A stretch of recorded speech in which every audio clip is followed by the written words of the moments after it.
Good morning to everyone, and thanks for showing your presence at this weekend. I'm Praveen. I'm Associate Database Consultant in MyDBS. Before getting to the agenda of the presentation, let me walk through about MyDBS. We are serving top open source databases from 2016. We have 80 plus members in the team, and also we have 500 plus happy customers. Then we are proud to say that we are AWS partner with certified PCA certified organization. Basically, we are providing two services, consulting as well as the managed services for MySQL, MariaDB, MongoDB, and the Postgres around the clock. Then getting into the agenda of the presentation. Before telling about the shell utilities, first of all, why we need to get adapt to the shell utilities?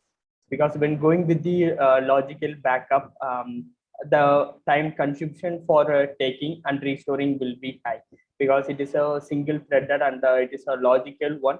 So that time consumption for the larger database will be higher. But when going with the shell utility, we have multiple utilities to make the performance and the restoration faster within the controlled manner.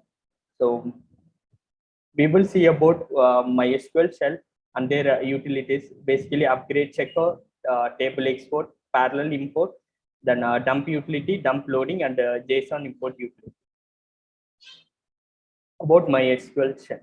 So it is an add-on utility where various modes are available like JavaScript, Python, SQL, where we can frame a script and we can execute that. The result can be displayed in the table, tab, or JSON format. Getting into the main thing, shell utilities. So when looking for a shell utilities, it will split into various categories. Backup, restore, and the other one. That's when we are looking into the backup utility, we have export utility and dump utility. When looking into the restore process, we have a table import utility, dump loading utility, and JSON import as well. When having a look on other things, means the upgrade checker utility is also available. So first we are going with the upgrade checker utility. So the main purpose of using this upgrade checker utility is to do the pre-checks when going with the migration process to avoid data corruption. And also this upgrade checker utility will give a warning and the error messages that what are the problems that we will face when going with the server migration. So we can avoid the unwanted extension of downtime. So about checker utility, it is available for 5.6 to 5.7 to 8.0 migration, because 5.6 to 7 the upgrade utility won't be supported. But when going with the server migration of 5.7 to 8.0, we can able to use the upgrade checker utility. Basically, what it will check means it will check the what are the reserved keywords, whether it is used in 5.7. That means a word can be here, maybe a reserved word in 8.0. So it will do the pre-checks of whether any reserved keywords is used or not. And also it will check the list of variables. Any variable got deprecated in 8.0, or all the variables is there, or any deprecated variable is present in the global as well as in the config file. So when going with the config file checks, it is supported from 8.0.16 version only. So we need to mention the config file path as well. So it will do the checks in config file to find out any deprecated variable is present or not. And also we can able to do the checks for the specific version, any specific patch version checks we can able to do the pre-checks as well. So notable options. So as I mentioned, by using target option, we can able to mention the any particular patch version that we need to do the pre-checks. And also by mentioning the config path, we can able to do the cross check in a config file as well, the variables, then output format. By default, it will display in the text format, but we can able to make the format as JSON as well. So syntax of it. So we need to mention the user and the host along with the password. So for this demo, I have mentioned the target version as well as the config path. So going to table export utility. So the main thing is when going with the default inbuilt utility, the exporting process will be slower since it is a single threaded. But when going with the shell utility, it will be faster because here the export process will occur in the parallel thread. And also it can be exported in the controlled manner, because when going with the parallel thread, it should not affect the other performance as well. So we can able to export the data in the parallel as well as in the controlled manner. And also when with the inbuilt utility, we can't able to get the any status. That means how much percentage has been completed or what is the current one. We can't able to get it. But with the shell utility, the progress will be get this displayed, so we can get the rough estimation of it. As I mentioned, it is a parallel thread process, and also the process status will be get displayed. Then the compression option is also available, but by default it is disabled.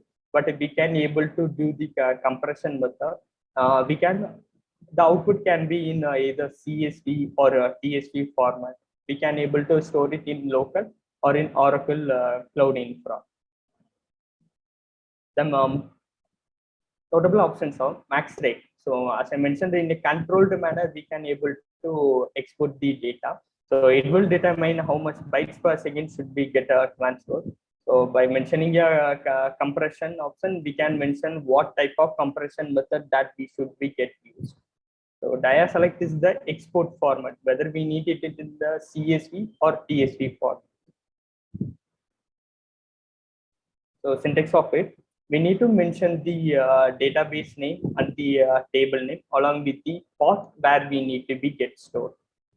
So it will display the progress, that means how much of data has been exported, what is their size, then how much time it took to export the data along with the current that means percentage of export is happening.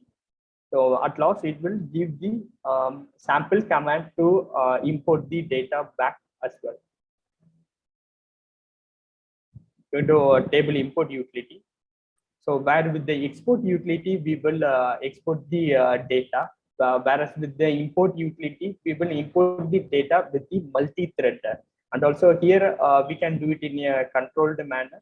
And the main thing is, when we are doing with the normal restoration process, the data will get filled in with if it identifies any duplicate entry in the table. If you are restoring a data into an existing one, it will be get failed at in between. But when with the shell utility, we have an option to overcome that. So it will skip and it will go for the next set of record in the restoration if it found any duplicate values. And also we can able to restore multiple file in a single time. So it is a multi-threaded process, and progress tracking is available. And one more thing is with the export one, we can able to export the data with the compressed manner. But here in the import utility, the future is available only from shell 8.0.22.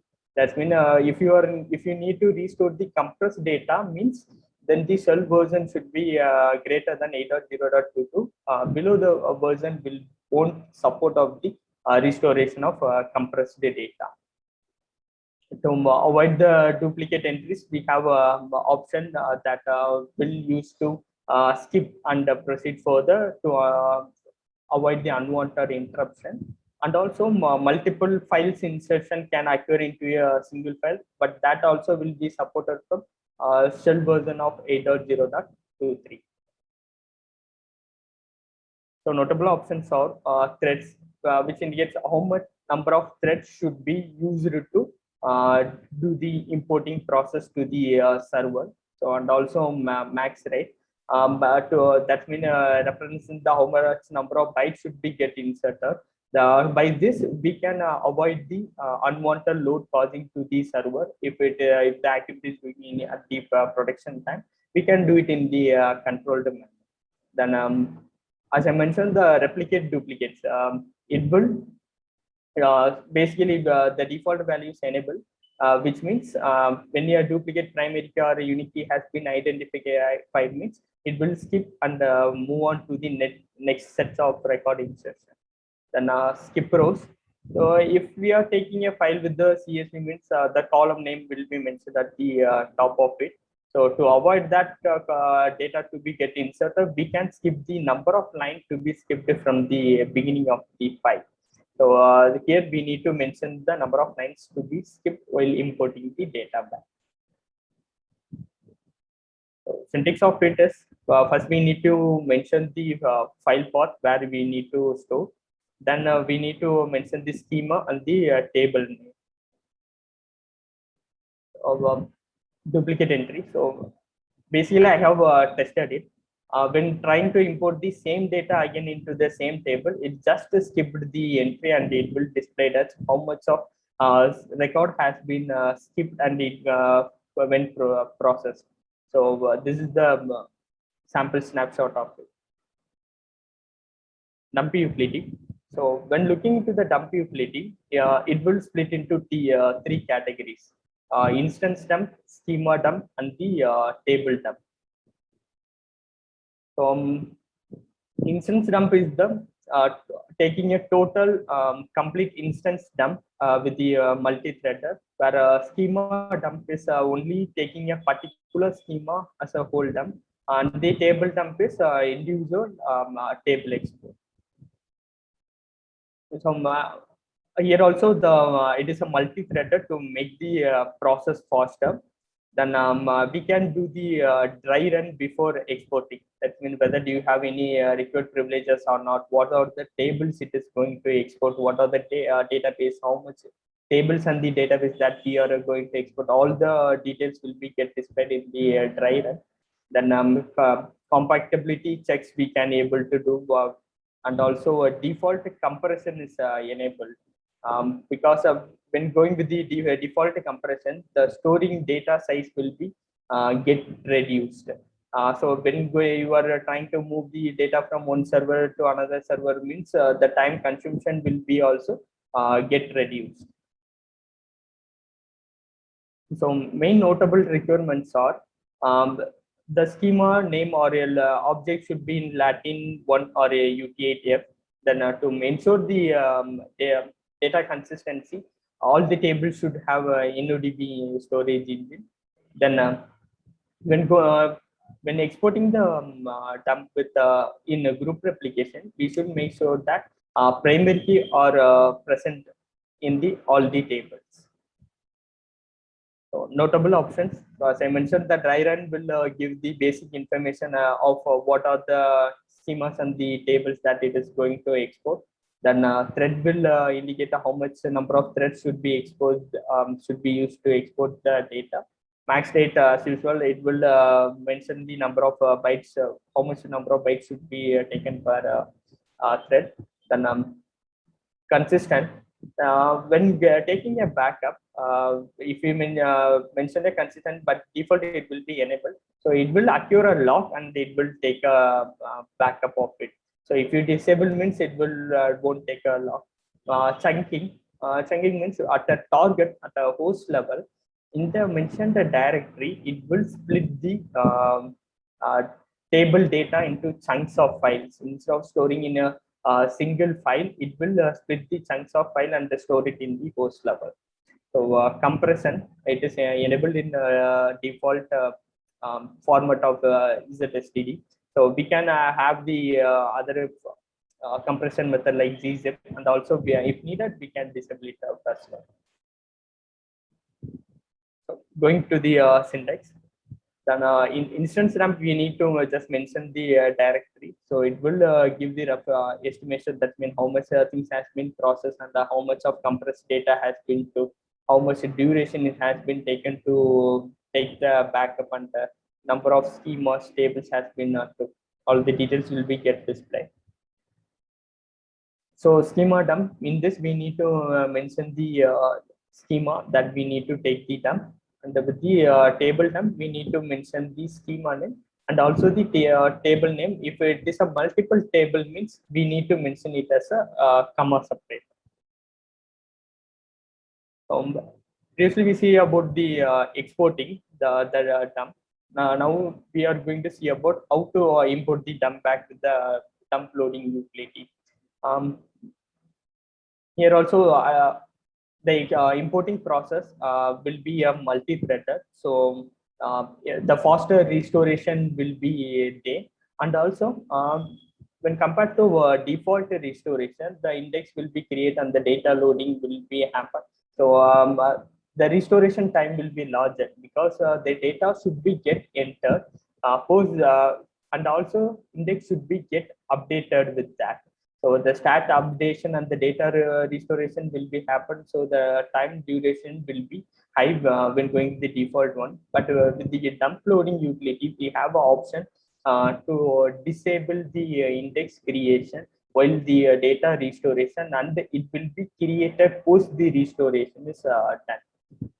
And also if we have taken a full schema dump, and if we need to restore only a specific table or the schema from the whole instance dump, means it is possible from dump loading.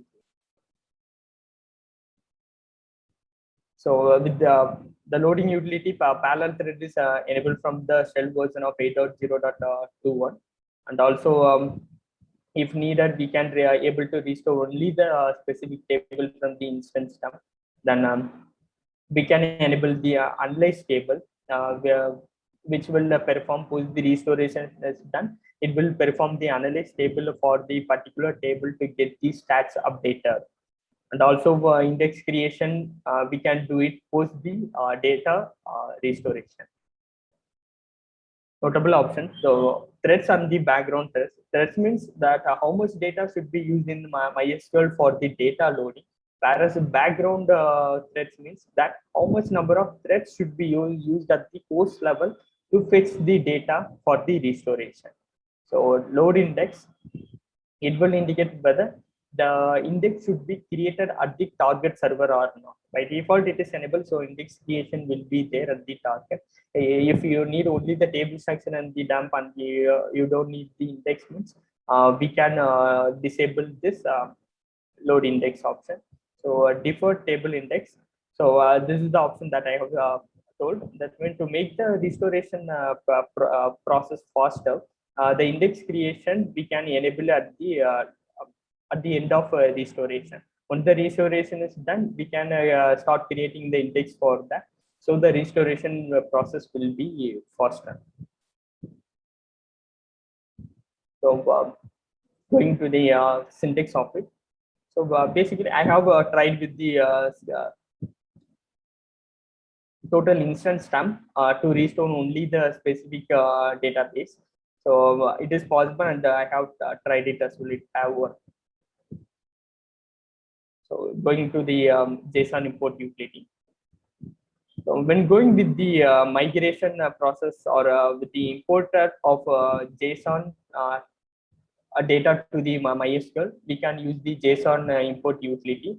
Whereas it doesn't require a table should be at the target. It will create the table structure based on the JSON available. So this feature is available only from the version of 8.0.13. So whereas we can import both the JSON and the BJSON, that means binary JSON, to the MySQL. Either we can import the data to the existing table or the new table. Here the default column name is doc. So if you we need to mention the specific column names of the table that we need to be restored.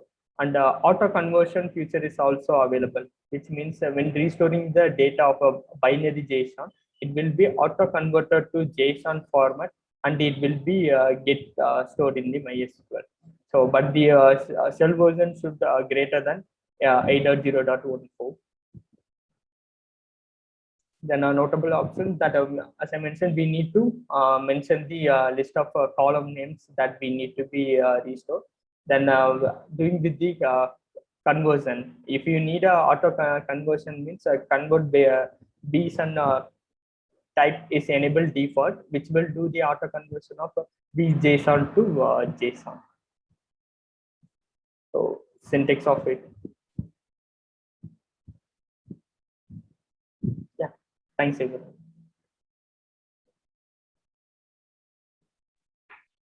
Thank you so much, Pravin. So we already have Girish who has raised this question. Let me unmute Girish.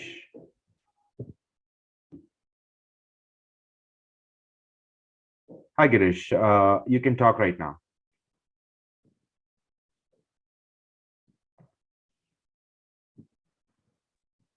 Hi, Praveen. Hi, Girish. Hi. So yeah, my question is: so you told that this utility only helps to take a backup of the InnoDB tables, right? Yeah. So so we will be also having a default MySQL tables, right? Like in system tables, default system databases. So if I want to take a data backup of those the databases, because I'll only use MySQL shell, nothing else. In that case, so and one more thing, will MySQL dump will be deprecated like going forward, or it will be there? So first I will go with the answer of the system table Yeah. space. So it will be ignored by default when you are taking a total instance dump or schema dump. Instance dump, it will be by default it will be ignored. But when going with the for my sum table, it will be take the backup, but the consistency of it will be get deferred. That is the thing will occur. So if you need we can take a dump of, because the size will be obviously lesser when going with the system table space. We can restore it separately. Okay. So which you prefer, like MySQL, this one or Percona extra backup? So Which is better? it depends upon the scenario, because even though it will goes with the multi-threader, to maintain the consistency, it will make a logs in the server level. So, but with the extra backup, we won't do that since it is a physical backup. So we can go with the, if the larger data means we can obviously go with the extra backup. Okay, got it. Thank you. Thanks. Thank you so much, Pravin. Yeah, thanks a lot.